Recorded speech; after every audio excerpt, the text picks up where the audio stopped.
Warning: read and follow all labels in the owner's manual. The Wireless Interface Control Remote expands capabilities for TIG welding. Like most remote options for TIG welding, the Wireless Interface Control Remote allows the operator to adjust the arc amperage. Start by scrolling through the main menu using the Enter button until the process selection field is highlighted. Then use the increase or decrease buttons until the GTAW remote process is highlighted.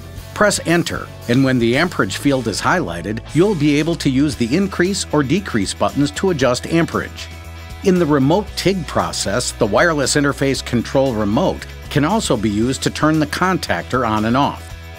This feature is available only when a 14-pin accessory is not being used. To turn the contactor on or off, scroll through the main screen using the Enter button until the contactor symbol is highlighted. Then, press the increase or decrease buttons to toggle between turning the contactor on and off.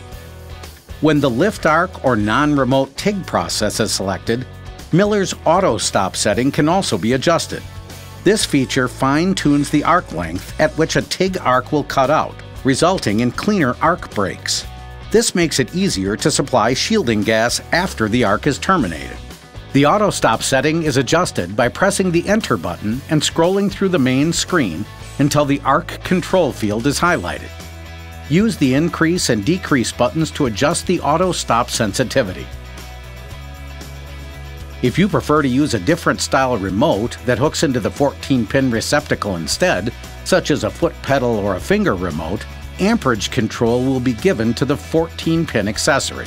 The remote icon will appear on the Wireless Interface Control Remote display when the accessory is plugged into the 14-pin receptacle. You now know how to make adjustments for TIG welding using your Wireless Interface Remote.